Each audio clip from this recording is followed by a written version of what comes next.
Hey guys, what's up? Welcome to another episode of the Good Cast Show. So today, I have with me a very successful Malaysian content creator. He's accomplished the dream for most of us. He's now a full-time content creator and he's dishing out content like no other. I mean, I love his channel. You may know him by his online name, his online persona, SpaceDollah. And today he's joining us to talk about various various items such as his belief in science, his relationship with God, and how science and God can commingle and cohabitate. He will also be touching on his content that he produces, his tips for content creators, and his upcoming projects, which include a trip to the Agoris. That's right. That's one thing that I want to know a lot about.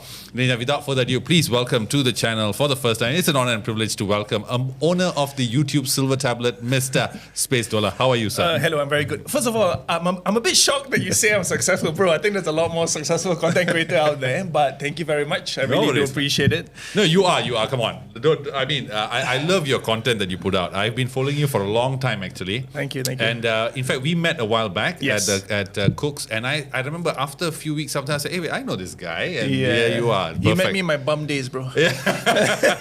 Now you're rolling in the moolah.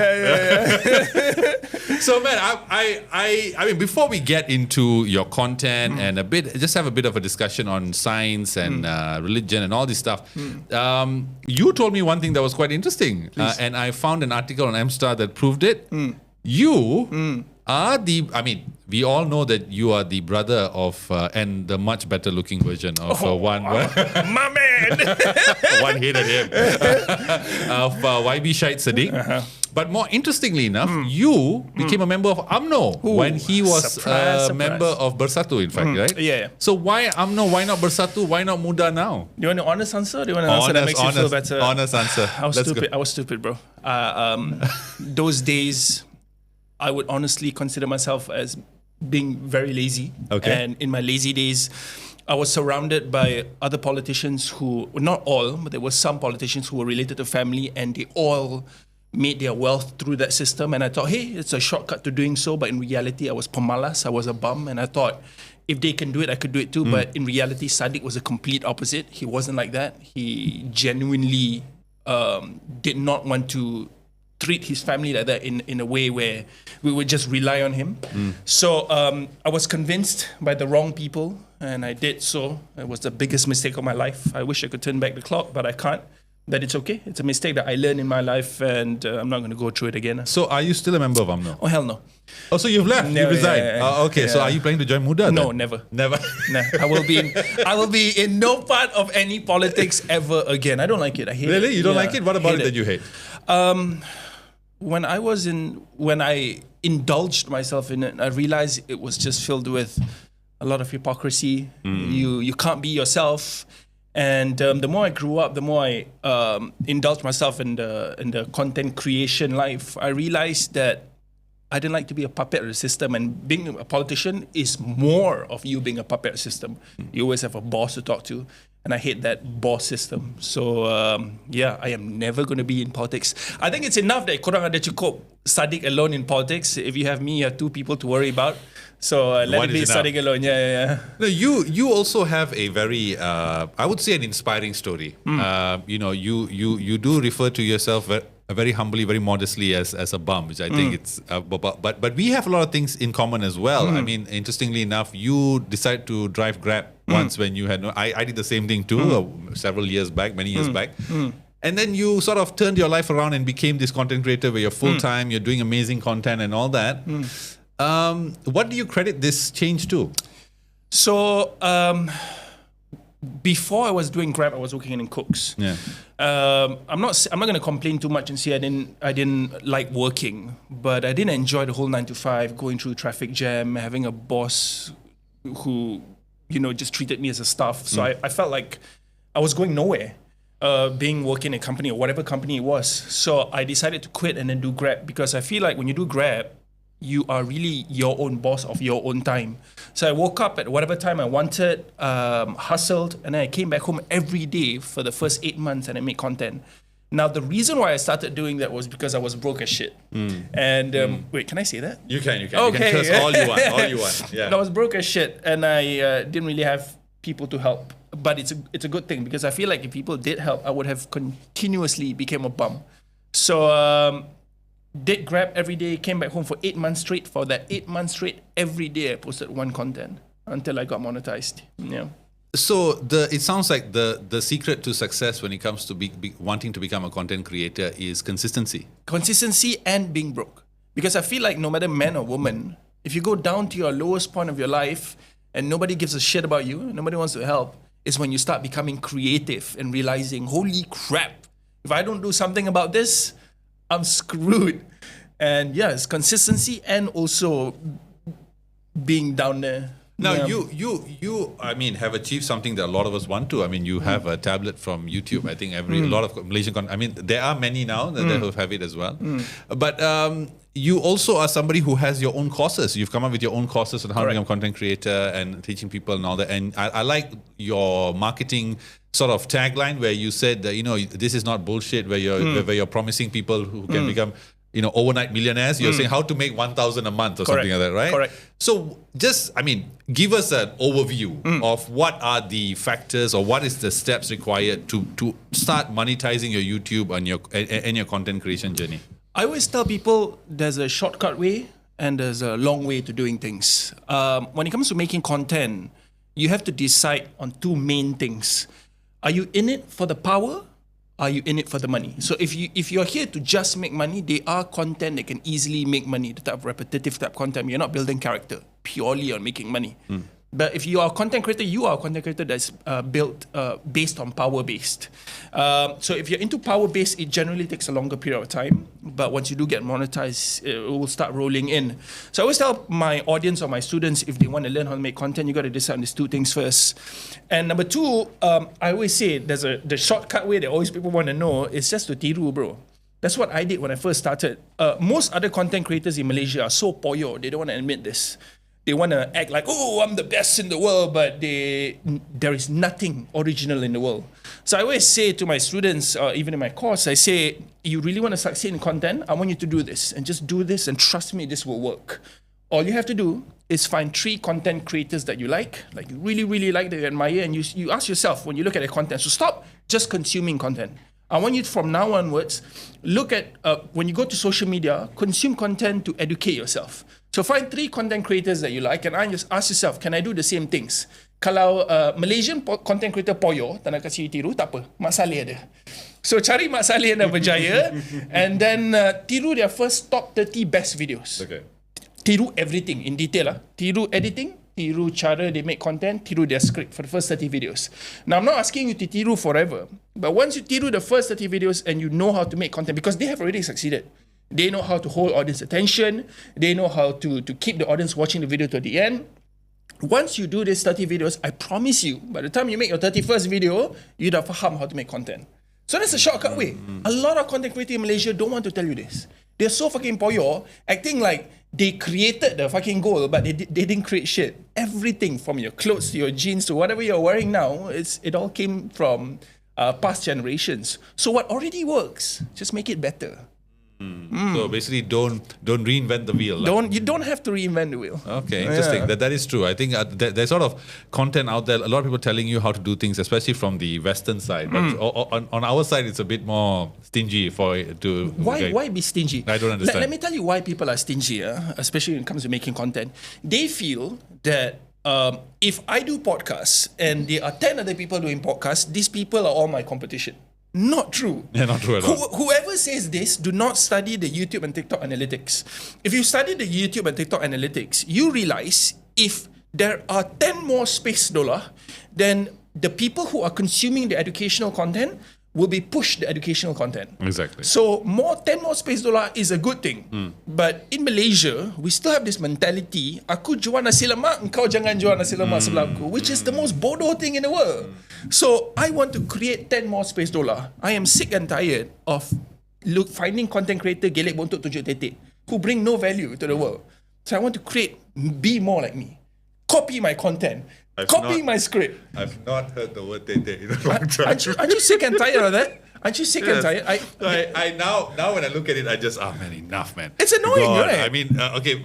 Initially, of course, I'm a guy. Obviously, oh wow, attractive. Afterwards, like, okay, is this all you're gonna do? Exactly. Like enough, man. Exactly. Like calm down. I mean, and yeah. Anyway, but I just admitted something. My wife may be watching. No, I don't. Oh, we're sorry. We're sorry. Sorry.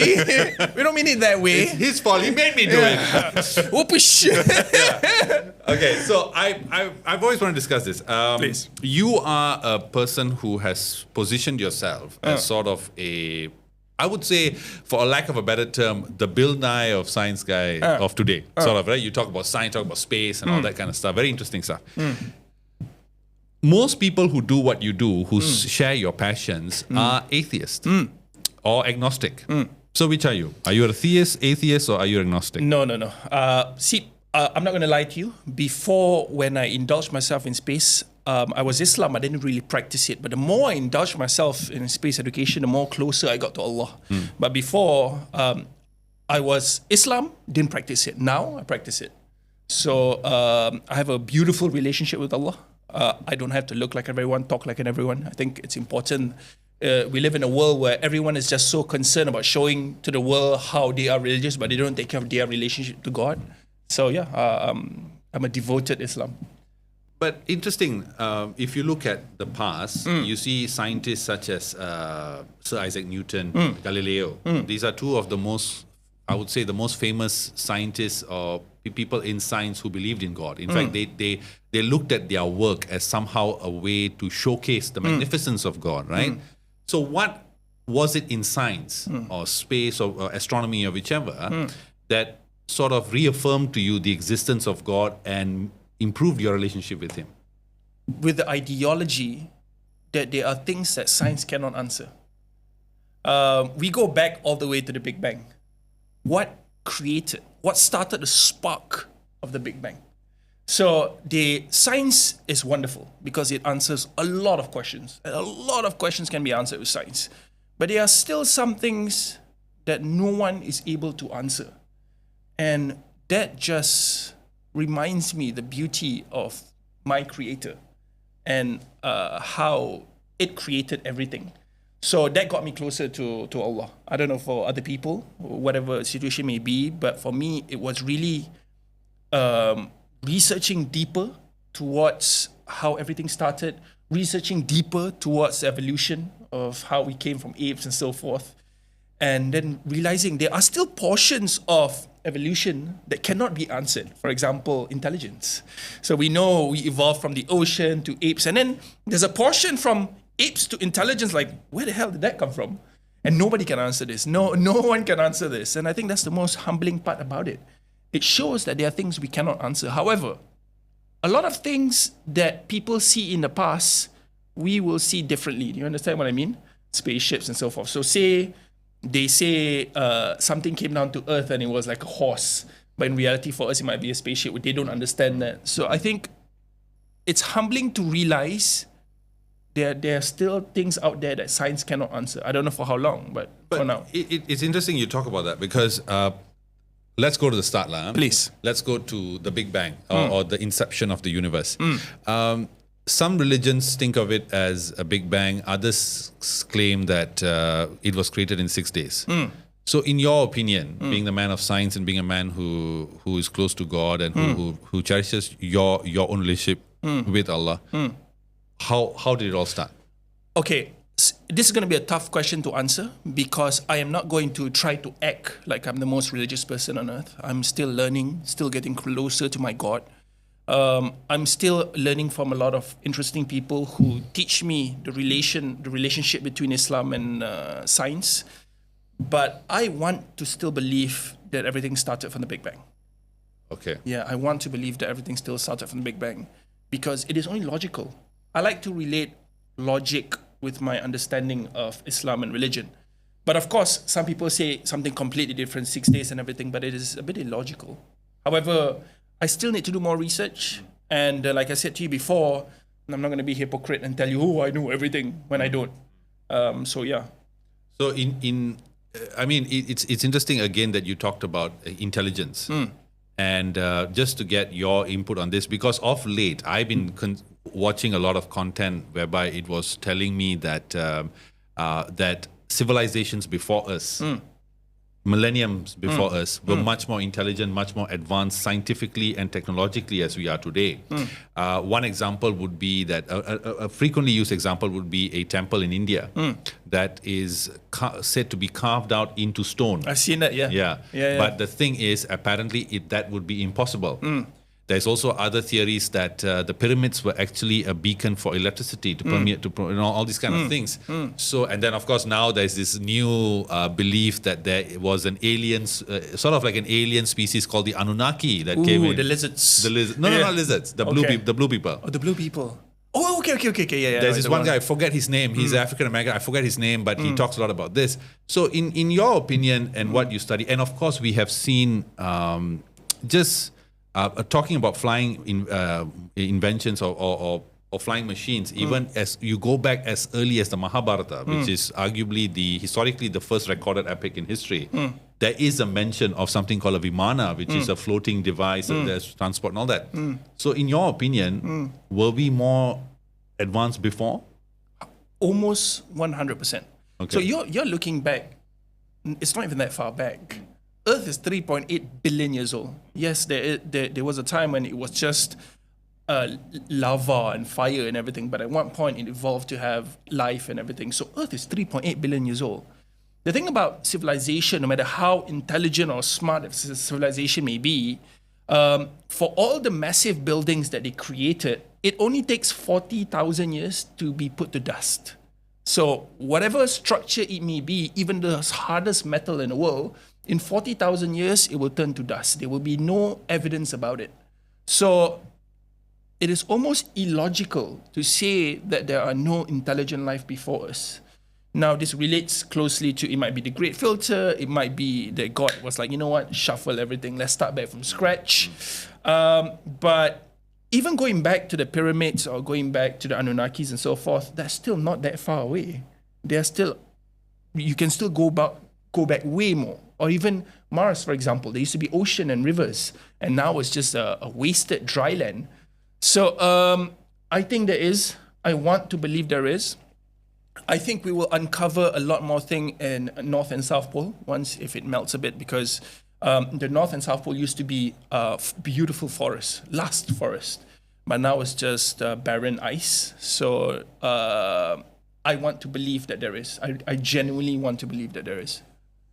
I mean, you have spoken about aliens and all that. And interestingly, I saw a recent clip. I don't know whether was it a recent interview, but it was, you talked about ghosts. What was it? Sembang Seram, I think. Seram, yeah. I like that show.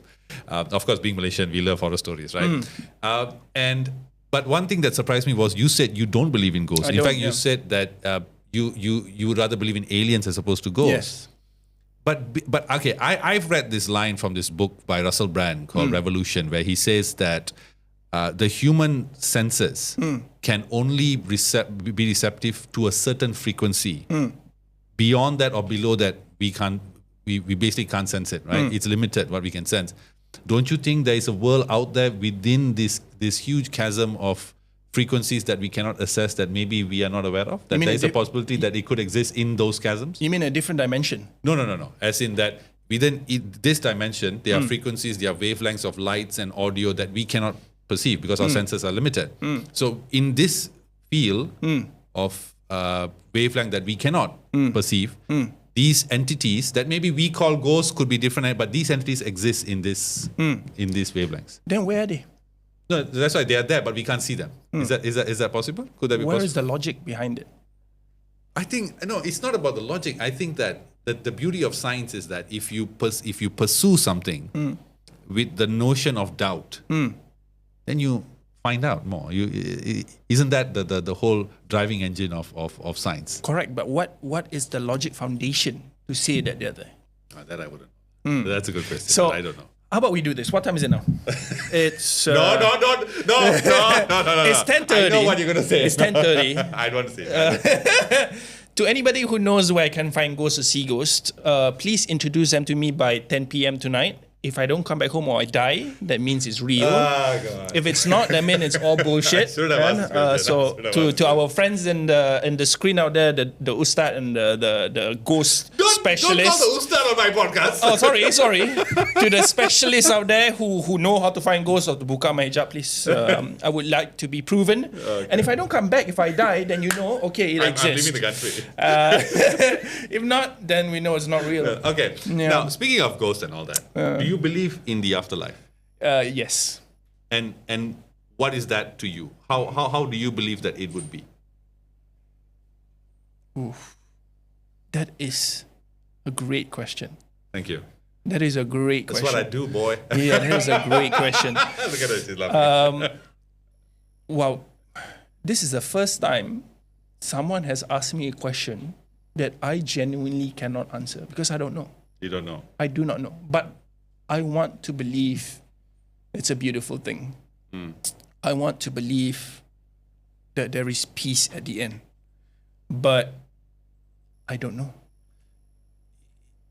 The whole concept of heaven and hell, to me personally, I find it a bit hard to stomach because if you look at science, there is a principle called the conservation of energy. Is it not? Is it called in physics? I think a principle of conservation of energy, if I'm not mistaken, whereby basically the principle states that in a closed system where there is no external forces interrupting or influencing, basically the sum in which you come in, the energy comes in and leaves is equal. So they're both zero.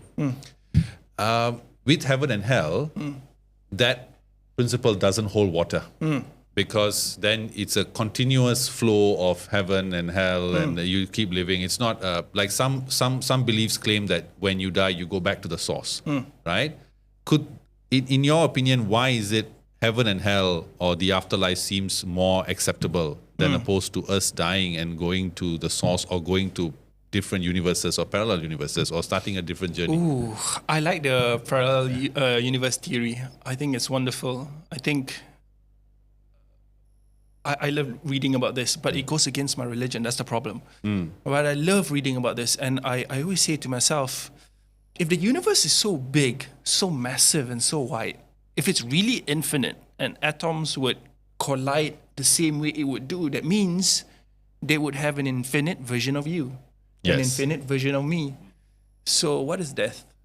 But then again, it's a very tough topic to talk about because it's not scientifically proven. Yeah, it's all theories. Yeah, it's not. It's all theories. Yeah, it's all theories. It's not scientifically proven.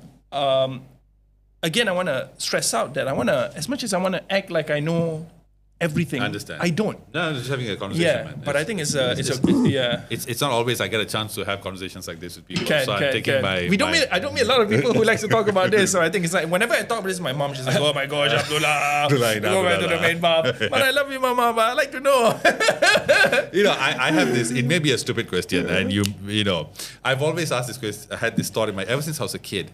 If the universe is infinite and it's endlessly growing, right? It's growing, constantly growing, right? Yes. What is it growing in? What's outside? The great attractor. There is definitely, we are moving at speeds that is just unimaginable. Okay. We are rotating around a supermassive black hole in the middle of our galaxy. Is that true though? Of course, we can see it. Oh, we can see it. Yeah, in the middle of our galaxy, there's a supermassive black hole that's causing all the millions of other solar systems rotating around it. But that's just our galaxy. Our galaxy is heading towards the great attractor. We don't know, we're just calling it the great attractor, but we don't know exactly what it is. We don't know what is the great attractor. We don't know what we are heading into, but all these trillions of other galaxies are heading towards that. And what's on the other side of a black hole? I mean, based on your reading. They say it's a white hole, but we've never seen a white hole. So it's just a name. Okay. But one thing is for sure, dark matter. What is a white hole? So something goes into the black hole, and then according to them, a white hole kicks everything out from the black hole. Okay. But it's not proven. It's not proven. It's definitely not proven. It's all definitely theory. not proven. Yes, it's just a Okay. theory. Yeah. Okay. But we know there's a black hole in the middle of our galaxy. Okay. And just be mindful, that we are moving at incredible speeds, but we just don't feel it. It's super, super fast. Okay. Yeah. Do you believe in what Elon Musk says, whereby he claims that we will be able to colonize Mars, as he says. Do you think that whole thing will ever happen? Yes. Why so? Because if we don't, then we as a civilization would have failed. Why? Because our stupid politicians are just so in general, are just so concerned. for them. Not the Malaysian one. They are like in Parliament going, you're blaming us for not this. the Malaysian one. The outside one Okay. are just bodoh. Okay. And they're just so concentrated on killing each other. So if we don't do something to help human civilization expand out beyond Earth, the bodoh politician will just continuously kill each other, and then they will pull us in.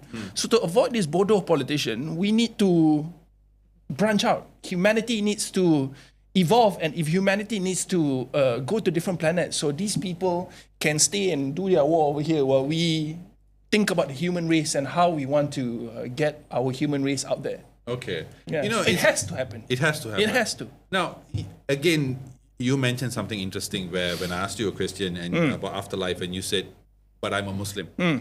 And this is not a dig at Islam or anything. This is just a sort of interesting, because that sort of brings a very interesting argument or discussion.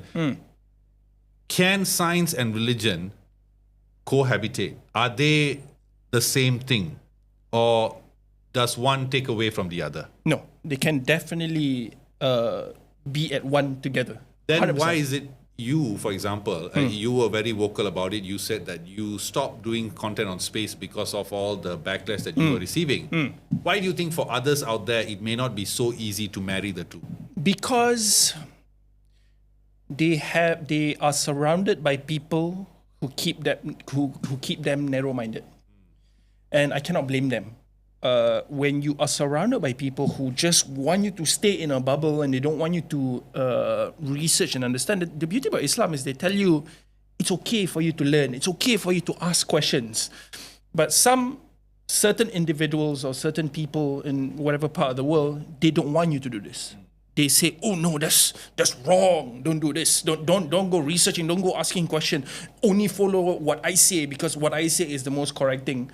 That has been proven bad with the past history of what humans have gone through. Remember when they first discovered stars, and then he went to the church. I forgot what the guy's name was.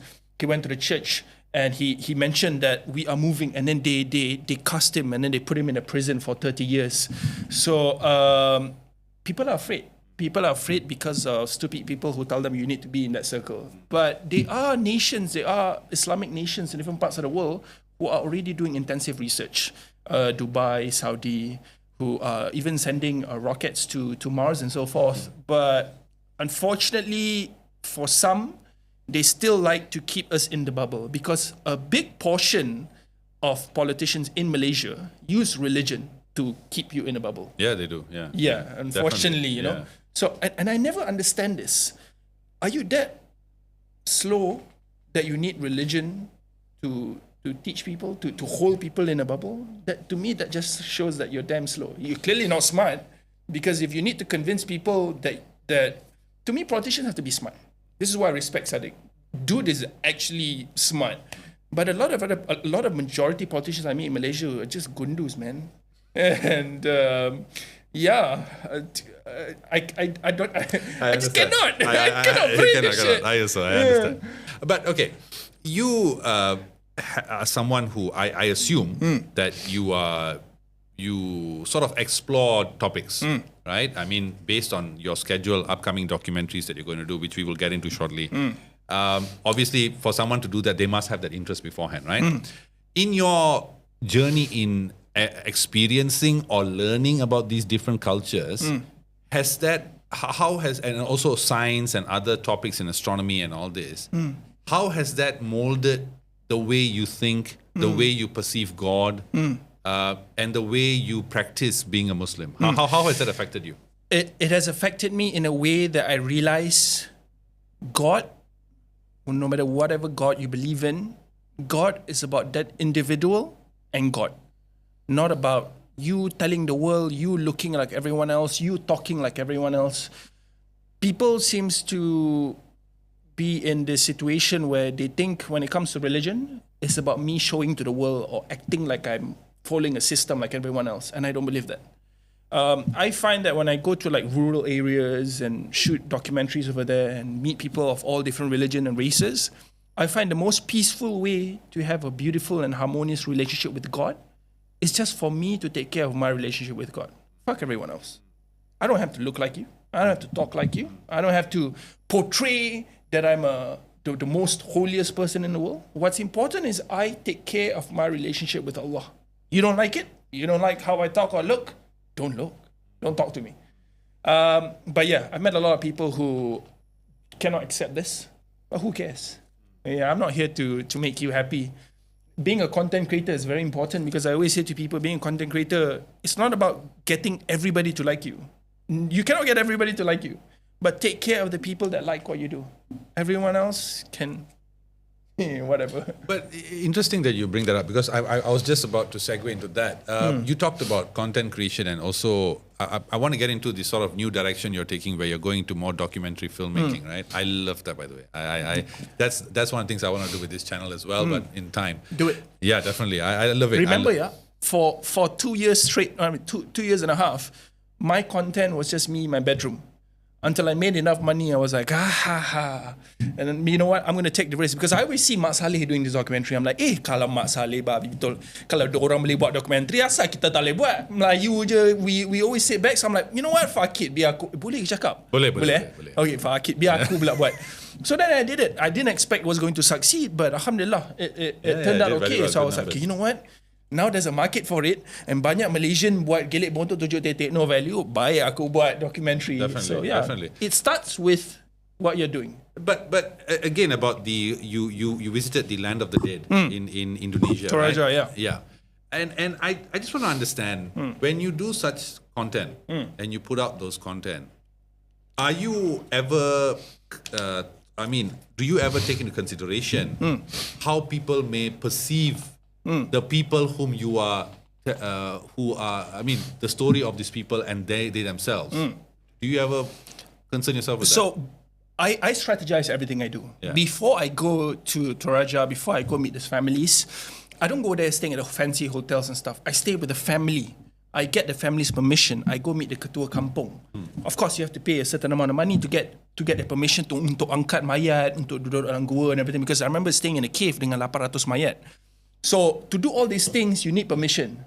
And I didn't just randomly got the information. We wrote down information from the Ketua Kampung, what were their story, and then when we were done with the video, we showed them the video first. Are they happy with it? And then we posted it. So it takes a bit more research, but as long as the people I'm shooting are okay with it and they are happy with the documentary, for the rest who are watching it and they don't like it, who cares? I asked this because I have to say because when I was doing a bit of reading on your channel and then I saw the whole description of your video on the Land of the Dead and then I saw that your next documentary was going to be the Agoris. Obviously this is a very close topic to me. Why the Agoris? I saw Mak Saleh doing it.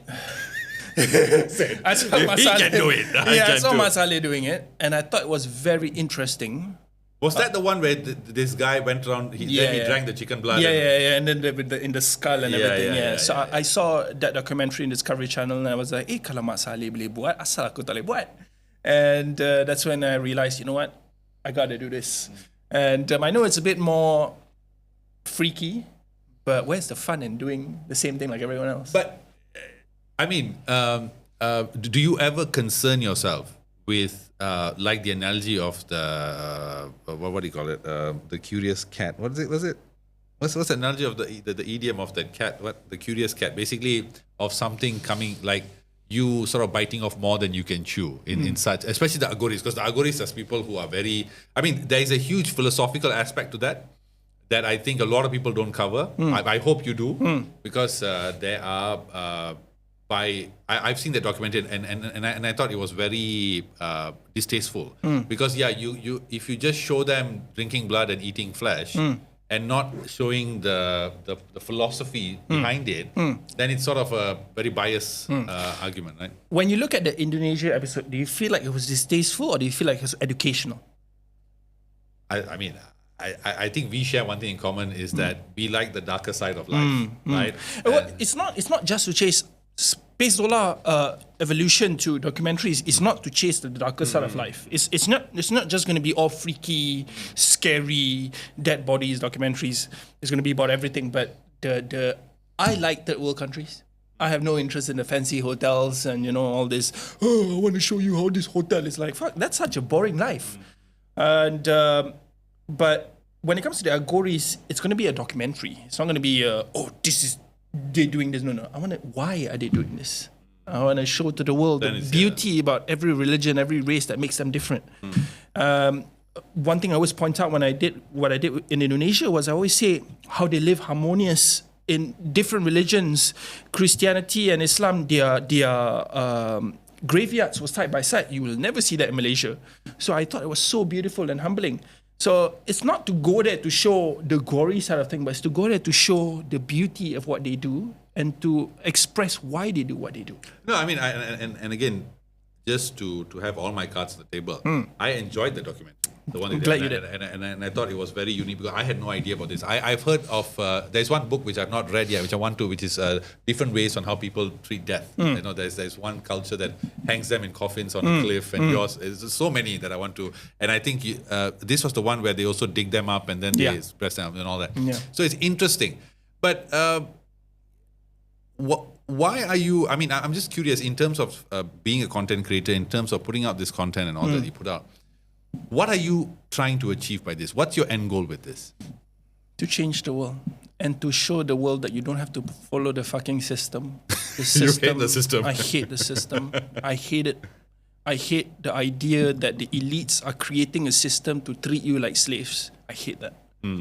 And but it's interesting because you're saying that your next documentary after the Agoris would be you're going to Tibet. I can say that, right? I can say that. Sorry, I should have asked.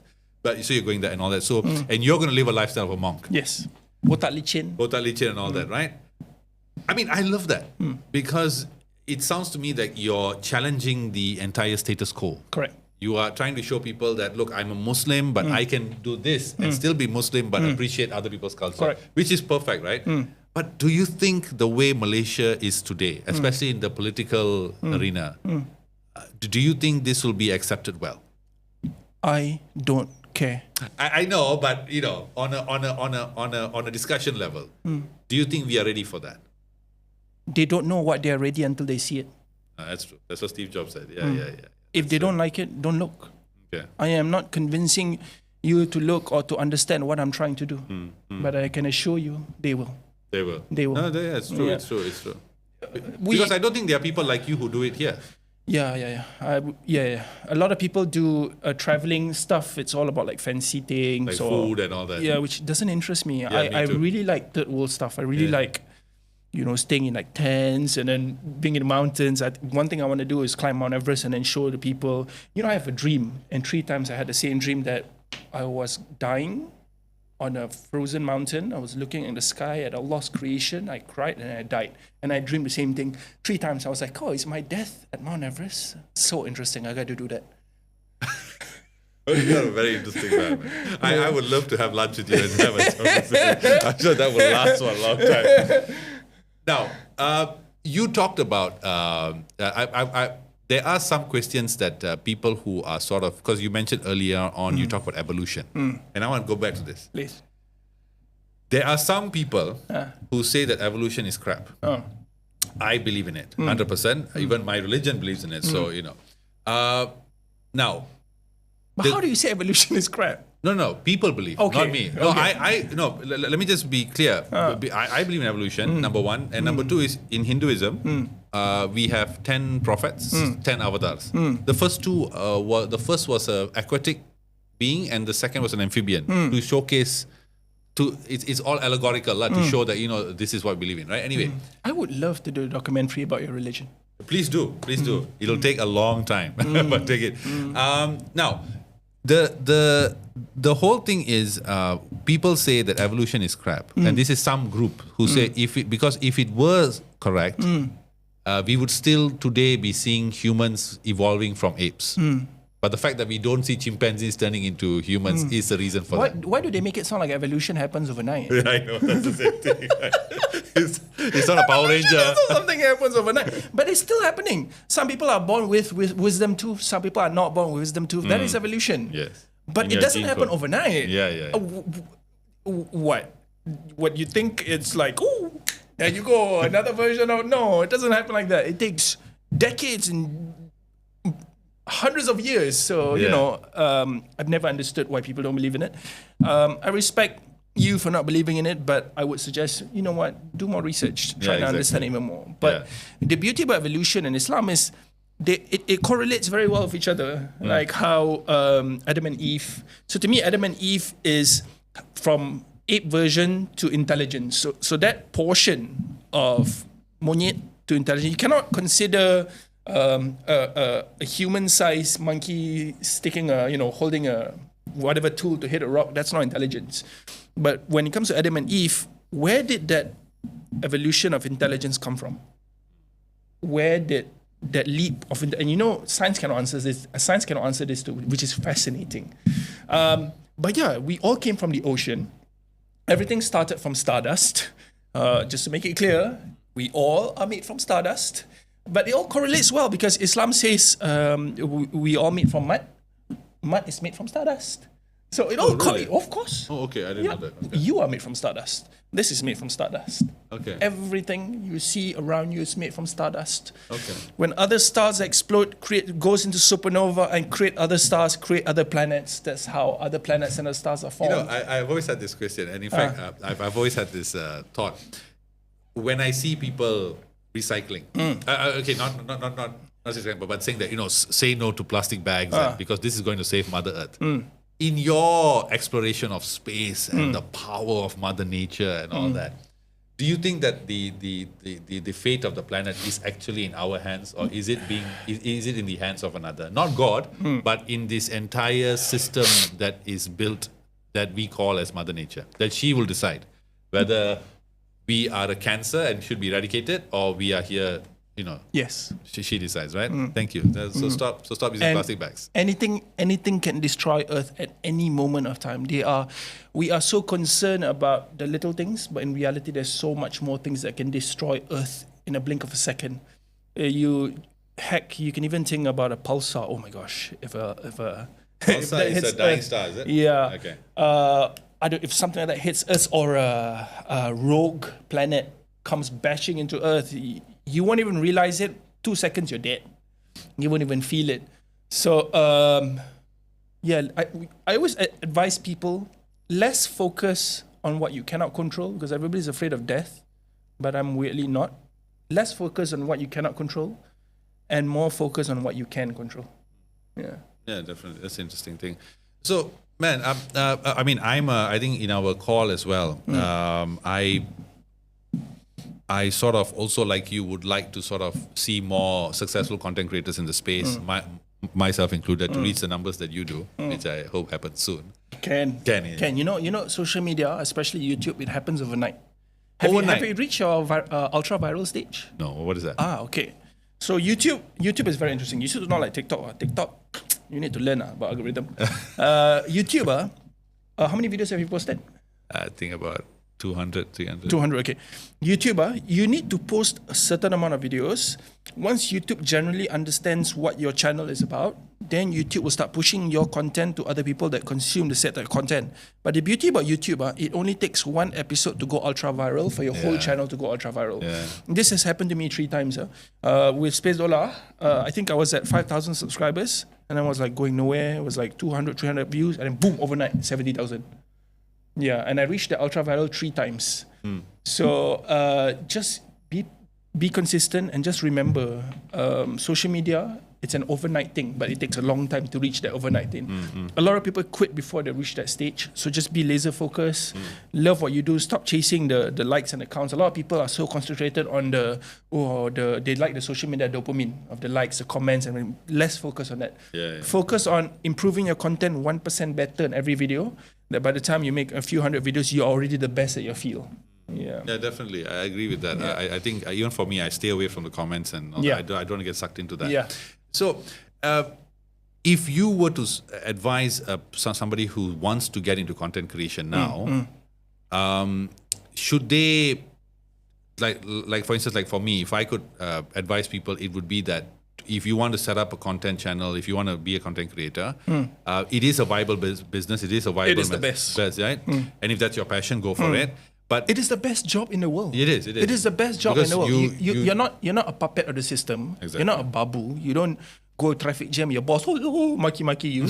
Fuck your boss. Your boss don't give a shit about you, bro. The reality of things are, no matter how your boss say, oh, this is a family, you a family. Fuck you, man. You ain't no fucking family. My family's at home. Kau jangan nak poyo belakang kau family aku. Yeah, that's true. So your boss don't give a shit about you. Yeah. Being a content creator is the best job in the world. I would rather wake up every day, make $200-300 a month, but be really happy than going through a system that treats you like a slave, where all these stupid elites get rich and then you are down there suffering. So I would rather do that and then slowly, gradually grow it. But the thing about content creation is a lot of people, they want quick gratification. When they go into the content creation journey, they expect quick gratification because they compare themselves with Mr. Beast and all these other big content creators. It's not like that. Social media. Even Mr. Beast took 5 years, 5-6 years. Yeah. PewDiePie, for his first 1,000 subscribers, took him 2 years. Social media is not a skim cepat kaya. Whoever tells you do social media, you can be rich and fast quick, they all penipu. And I meet a lot of gurus in Malaysia who hapra cerita, oh, kau join aku punya kursus, aku boleh buat kau kaya berjaya. Fuck you, man. Kau jangan nak kelentong kat sini. Being a content creator is genuinely a lifestyle change.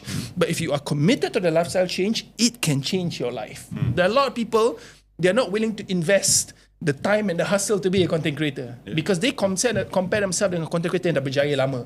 Kau jangan compare yourself with other people. You are in a race with yourself. Correct. And plus, they also took time to get there. It's just that you are not focusing on that part. But right? it's the best job in the world. It's the best. It's I love the best. it. Yeah. I do enjoy what I do as well. But what, like, in terms of you, one thing I've heard people advise is that when you create content, you should find your niche. Is that true? Yes. Can you do different types of content? Maybe because you are a multifaceted individual, you have different passions? Only once you have done one thing ultra well. Don't hop niche. In the beginning stages when you're just starting making content, it's okay.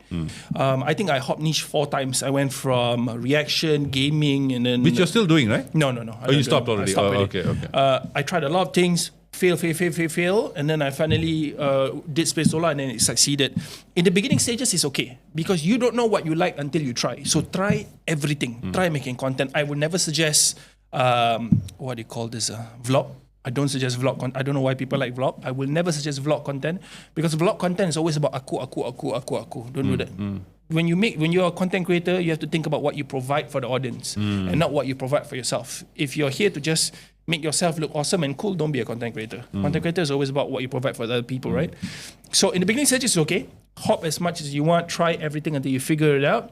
But once you get it, once you get the role of social media, stick to that niche until you've grown your brand. And then you can branch out. But still, jangan lari niche. So, I make content only in my bedroom. After that, I do documentaries, but still education. Tak lari sangat.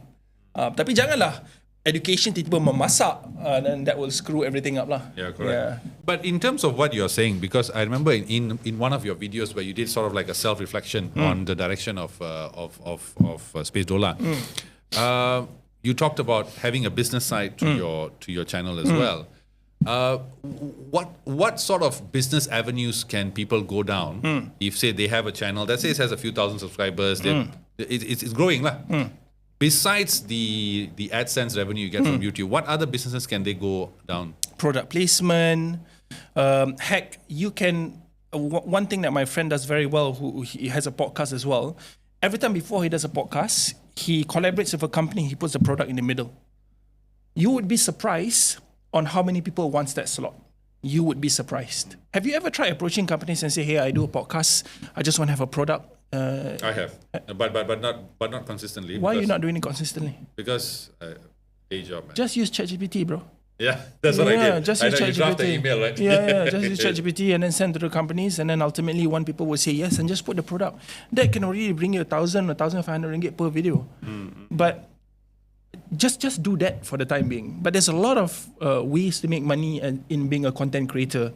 I am not going to lie to you and say I'm a businessman. I am not the businessman of SpaceDollah. I have a guy who's super smart who's handling the business side of things. I just like making videos. I hate business. I've hated it for so long. In fact, even till now, I like someone telling me how much to spend, and that's all I spend. I don't like the idea of calculating. Money doesn't interest me, bro. Same. I'm not motivated by money. But there are many ways to make money in being a content creator. You don't have to be a genius. You just have to look at what other content creators are doing and do the same thing for your channel. That's it. If you're not big enough to have companies approach you to get ads, you approach the company. Don't wait. Yeah, that's true. Yeah. That's true. Definitely. But for podcast, product placement. Memang product placement. You'd be surprised. But I just want to, I mean, also like in terms of content creation, right? When people are now saying that, and I think I've touched this many times in this podcast as well, but since you are a full-time YouTuber, a full-time content creator, people are saying that they don't want to pursue education now. Instead, they want to be full-time content creators. Is that the right choice? Is it their fault? When jobs in Malaysia pay like shit, the salary macam tight, is it their job? Is it their fault? Who are we to blame the people who don't want to study? Okay, I get it. Education is important, but who are we to blame them? They look at content creators working hard, getting a good career. I mean, not the stupid ones. I mean, the real impactful ones. They see there is a future in this. And then they look at the job opportunities in Malaysia, which are paying 2,300, 2,500, while the politicians are making 50,000 ringgit.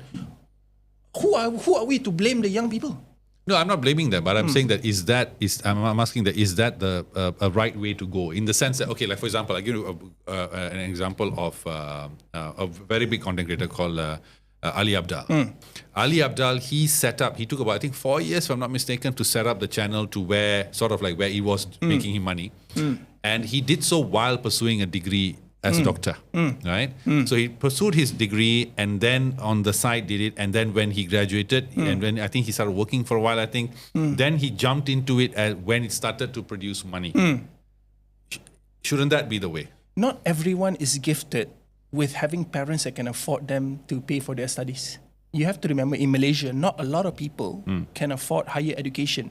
Going through education is already hutang. Not a lot of people can afford it.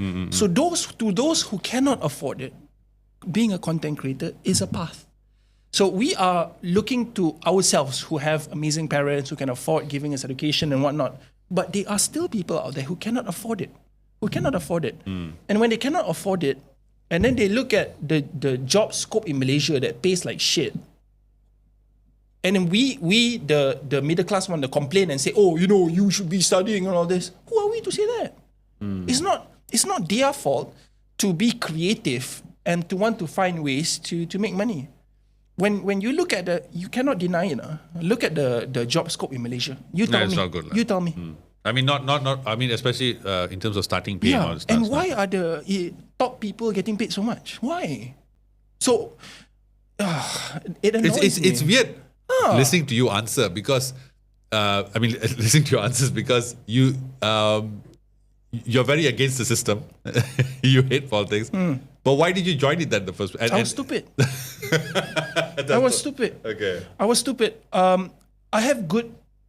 I'm friends with some politician children who are good people. But I also know some politician... I'm looking at you, boy. I also know some politician children who are idiots. Okay. Who rely on their parents tapi pemalas. And when I see those people, they influence me to do the pemalas route. So then after I joined it, I realized, bapa bodohnya aku ni. Apa benda aku buat? I was being lazy, thinking that Sadiq was like those people, but he was the complete opposite. He genuinely, bro, if Sadiq was even a bit corrupted, you think I'll be doing content? Fuck no, bro. I'd be rich. But rolling with the ladies. Yeah, you think I would be doing Grab if he was a corrupted politician? He wasn't. And no matter what people want to say, I, as his brother, know that he's not corrupted. If people want to say it, you can say whatever you want. But the reality of things is I was influenced by the bad circle to say, this is the way to be rich. And boy, was I bodoh. So now I realize I don't need to rely on Sadiq. I don't need to rely on the politicians to do my own thing. Now I do my own thing. Now, in terms of, I mean, towards the end now, but I just want to go back to your channel because I mean, as I said, I'm a fan and I love the content that you do, and I'm a bit envious that you're doing documentary filmmaking. I just love that. I grew up loving that. How do you pick the subjects that you're going to explore? Easy. Look at Discovery Channel. Back to the tiru thing. Look at Discovery Tiru bro, tiru. Look at Discovery Channel. Mak Saleh ni boleh buat, aku boleh buat. Then I write down and then I do a bit of research. I'm like, okay, put this one side. Ni in the future what I want to do. There's a lot I want to do. There's the train from Iraq to Saudi. You know the 17-hour train right where you stay on the coal. So there's a lot I want to do. So I stay on the coal. It's a train where they only transfer coal and you have to sleep on the coal. Yeah, and you'll be covered in coal. Yeah. So basically, I look at documentaries yang Mak Saleh buat, and I say to myself, ini aku boleh buat ni. Then I just yeah. Oh, that'll be interesting, man. Can. So it's not all about scary or not all about religion, but it's about betul-betul bizarre things. Okay. Things that people don't generally want to do. Yeah. You know, I was watching your channel last night, and I noticed that you have done a lot of content on the sea, the ocean, right? And I always had this thought in my mind, the best person to ask would be you. Have we fully explored the ocean? No. And do we know every species that exists on this earth? Hell no. Not even close. Not even close. How far are we know more about space than the ocean because of the pressure down there. I mean, if you are down there, you'll be squished. So we know more about space than the ocean. There are still so many things about the deep ocean that are unanswered, and no one can tell you that they know, which is fascinating and spooky at the same time. Yeah. When you watch the TikTok videos that claim that there is a kraken and underwater, they are like the Loch Ness monster and all that, what do you think? I will tell you, nobody can tell you with a confirmed answer that they know or they do not know. I cannot tell you that it exists or does not exist because we do not know. We do not know. We do not know. They are is unanswered, betul-betul unanswered. Whether we've seen it or not, God knows. Okay. But to say that they exist or don't exist, nobody can tell you yes or no. Okay. Yeah. No, I mean, I have to end it with this question. I know you have answered this question many times, Please. but I grew up with X-Files and all these people, so Independence Day and all these kind of movies, right? So how old are you? 35. So we're almost same age, yeah. Like, are aliens the green the big-headed aliens that we saw as kids? Yeah, no, those are what Hollywood makes them look like. Okay. In reality, aliens could look like anything. It could be. So think about evolution. Humankind generally from apes, right? And then that's how we have our fingers and our 2 hands and 2 legs. Our thumbs, Yeah, but what if alien life evolved from the ocean? What if alien life evolved from birds? What if alien life evolved from, I don't know, what if it's not even biological? What if it's something completely different on a different planet? So nobody can answer how they look like because we've not seen it. And even till now, there are no hard evidence proving that aliens exist. How about Roswell, Area 51? No. Nothing is hard proven. Nothing is hard. It's all just conspiracy theory. It's just conspiracy theory. Even Elon Musk, who has SpaceX, has never seen it. So we do not have hard evidence to say aliens exist, but it is logical to say they exist. Do you know why? If I was to ask you to look into the ocean and find one type of fish, one species, and that fish alone, how hard would it be to find it? Quite tough. So finding that planet is even harder. Vast, infinite galaxy. Yeah, exactly. So, Universe. of course, it's going to be extremely hard. And if the governments already know aliens exist, it is advisable for the government to not tell the people.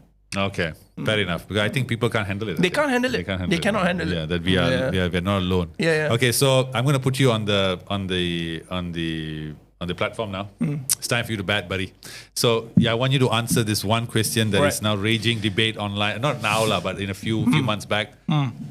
Is the world flat or is it round? What the fuck? You didn't see that one coming, did you? But I want an answer. Don't tell me you don't know. It is not flat. It is not flat. Oh my God. Aku macam nak sapa. You don't think the world's flat, right? No. It's possible. No. I cannot. Okay, so it's round. It's round. Yeah. Okay. But I have another question. I have to ask this. Please. Did we actually land on the moon? Yes. You sure? Yes. The shadow, the Yes. flag waving? Yes. Okay. Yeah. Whatever. So do you know those days going to the moon was just an ego between two countries? Yeah. Ego between Russia and America, but we did. And we're We going did. back there again in a few years. Through whom? Artemis. Artemis is? Artemis, we're sending people back to the moon again. Oh, really? Because now we have reason to go to the moon because of the resources, helium-3 and all this other stuff. But yeah, before... The it was moon just has resources. Oh, a lot of it. Oh. A lot of it. And when there is money... There is will, a political will. Let's go. Yeah. So, okay, man. I mean, thank you again. Thank you so much for coming on. It's No been problem. fun. I love talking to you. I hope to have you on again. Sure. And I look forward to your next documentary on the Agoris. But do like a small protection ritual or something, like, you know. I mean, Nah. come on, man. If God Bring- wants me to die, I die, lah, bro. Being like an ustad there or something. Like. I mean, the Agoris are not, I mean, anyway. So when I saw that, I was like, is this guy for real? Like, does he know what this is? Anyway, the changes. But no, I can't wait to see it. I can't wait to see it. And I love what you do. Thank and you. I honestly, sincerely love what you do. Thank you. Because Appreciate it. I'm a fan because I grew up with Nat Geo. Thank I you. grew up with Discovery. Thank you. I And love- remember, bro, you know me since day one when now we are both doing YouTube. Isn't that amazing? Yeah, but when you say that, I must be humble and admit. Bro, we're not the don't same. compare. Don't compare. You are in a race with you on your social media. I'm in a race Race with for me. yourself. I don't Exactly. compare my shit with anyone. Exactly, Yeah. exactly. So tell us, man, what's the future plans for SpaceDollah? What can we expect from your channel? We are doing more documentaries. We are diluting SpaceDollah into multiple channels. So it's going to be, we're going to talk about space, just space, another channel. We're going to do SpaceDollah News because Astro and TV3 are doing a shit job. SpaceDollah News, what do you mean? What are you going to cover Talk there? about the news in different parts of the world, like news. Like proper Compete political... with the news in Malaysia. Oh, really? Wow, okay, okay. Yeah. So we're going to dilute and do a lot of things. SpaceDollah will be a brand, a huge brand in Malaysia. Okay. Yeah. But how much money does it take to run SpaceDollah? And plus and all these future plans you have. Now not much, but we have a structure on how to make more money, and with more money we can build more channels. Okay. The ultimate goal is to have a lot of channels. Okay. So now SpaceDollah we have 2 channels, right? SpaceDollah Bahasa Melayu, SpaceDollah English. Yeah. But now we want to do a lot more. We So- want to dominate the kids market with the animation space. We want to do everything. Okay. Yeah. Wow, interesting. man. Sikit, bro. Everything starts one step. We started with in the bedroom, then documentary. Sikit. Okay. Yeah. Okay. Wow. So that means you want to be present in every market segment then? Yes. Nice. Well, that's so interesting to hear. I hope one day. Astro TV3, I'm coming for you, boy. Don't worry, you will beat them easily. Of course. I'm for Team SpaceDollah. Anyway. So thank you again, man. No Thanks, problem. buddy, Thanks for for coming having on. me. Yeah, Appreciate loved it. All the best Thank with you. your YouTube journey. If I you. can give you one last word of advice, Please do. I'm looking forward to it. love what you do. Love I what you do. Stop caring about what people think. Your job is to not take care of everyone's feeling, but take care of the people that love what you do. And I believe in you. I'll pray for your success and focus on changing the world. Yeah, thanks, man. Thank you so much. That's so nice of you to say. And perfect way to bring that interview to the close. So that's all we have today, guys, with SpaceDollah. So there is more coming from him. There's going to be a bunch of new channels, more content. The man's taking on the behemoths of Malaysia's media landscape, and we want to see who wins. My eyes on. My money is on SpaceDollah. Thank you, brother. I really like what you do. And so he has many interesting documentaries coming on. As we mentioned, he has a documentary with the Agoris. He's going to Tibet to live as a Buddhist monk. Dear Lord, this guy is really pushing the envelope. So I can't wait for all those documentaries. So thank you again, buddy. And to all of you guys, please, we'll be sharing the links to his channels in our description. So go support him. Go watch his content. You won't regret it. But don't You'll just enjoy it. support my channel. Support his channel. You know, I'm Yeah. going to tag his video on SpaceDollah as well. Thank you. For all you SpaceDollah people, please, we need to support our Malaysian Yes. content creators who are making content. So support him too. And at least come up and say hello once in a while, man. I They mean, will, they nobody will. does that. Like, Like, never- you were walking just now, and I never see these Malay girls like, hey, I Never know this. I'm underestimate like, the SpaceDollah army, bro. Oh my gosh, SpaceDollah army is amazing. yeah, so at least just say hi, whatever, man. Like, can I take a picture or something? Sometimes I want to walk around with a t-shirt. Hey, I'm the good cast guy. Hey, but I love your merch. Star Wars is my thing. Thanks. Thank you again. And No as worries. always, guys, like, share, subscribe if you want to, and share your comments, your opinions, support this man. He's going to be a future Malaysian content creator monster. So we'll see you soon. Next up, we have many interviews coming up with many, many interesting people. We'll catch you again. Have a good weekend. Bye.